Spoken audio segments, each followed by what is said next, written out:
Weight reduction! Woo!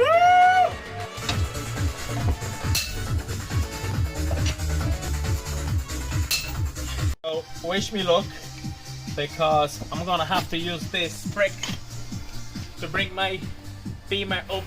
Okay, so it's gonna take a little bit of time. Don't laugh if she goes down, so come back in a few minutes when I'll jack it up. See you soon. Oh man, this is scary. Guys, don't do this at home. Don't do this at home with this move, but we'll give it a go. We'll give it a go. That's safety right there.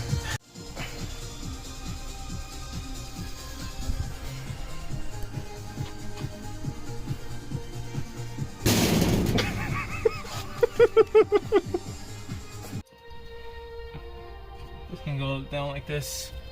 Yes. Alright, but no one's really showing you. Evan! You hiding? Oh, there you were! What I was going. I thought you were recording me earlier. What I was saying, the fun part of this, everybody on YouTube's showing you all that funny stuff, balls in the air, woo, you know, all the messing.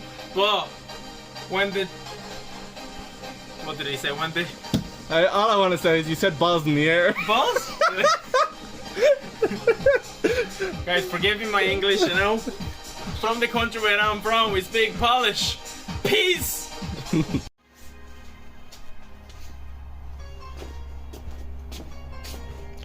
Yeah, that should just come off.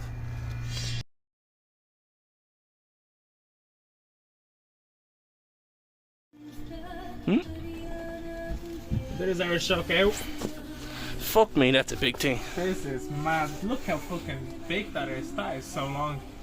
Like, where is the other? Dirty boy. Where's the other shock? Where is my Maxpeedingrods? Get some Maxpeedingrods out. Let's just have a look at the difference, right? In the shock length. So there's your standard BMW E46 shock against a custom eBay job. Maxpeedingrods. That's not bad, huh? That is actually really good. Okay, so that's it. The next time you're going to see them, they're going to be on the car. Boom. Boom. What do you call those custom ones that you buy? KBC? No. That's a bank, I think. No. Did you record that?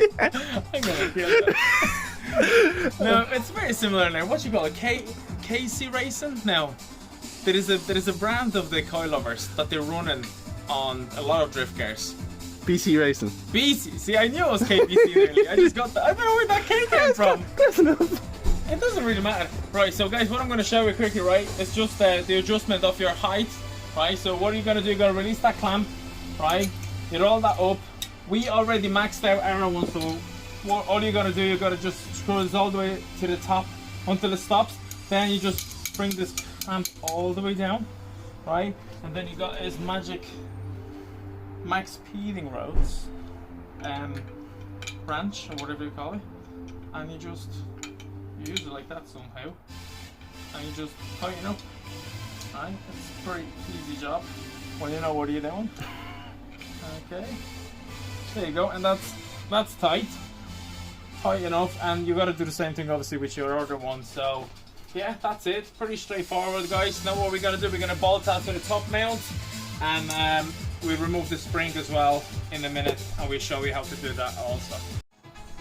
Did you know that Aldi still water, it's the finest water for your BMW? She's a happy girl.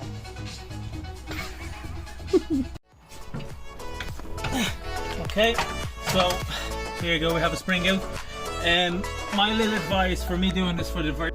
There's your Ebay Coilovers Maxpeedingrods against the original BMW one. You can see the height difference. I'd say you gain in here about 2 centimeters easily, so it's pretty decent, you know. Looking forward.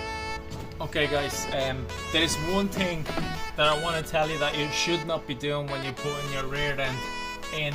Is you see that bolt here, right? That's really important. That bolt here and there. Don't touch that when you're actually trying to put your spring in, you know.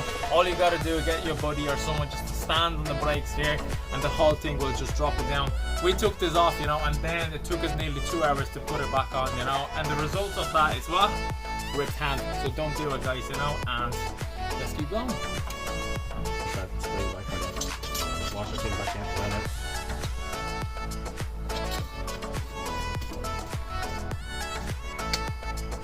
Yeah, perfect. Now what I need then is just tighten this up. So the only thing is, can you just loosen it off again for a second? yeah, just you can unscrew it. Yeah. Just the way that is, like it's underneath is off to one side. No, it's 7, 25, 81, 64, 67, 20, 7, 200, 846, 648, 572, 60, 80, 20, 10, I don't know what I was on. 5. Just take over! Bastard! I don't know, I forgot.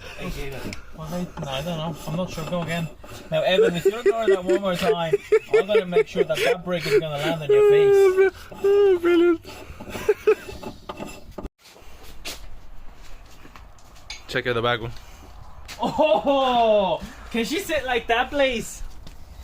That would be perfect. Oh, that's lovely. Isn't it? That'd be nice if that's how it sits in the end. Sit like that at the end. If it sits like that, we get some spacers out, like 25 meter spacers, you know, and then we'll bring the whole weight out. Loads of steam coming out of that arse today. Loads of steam. Loads of steam. Okay, guys, so this is it. Are you recording that again? Oh my god. I swear. See?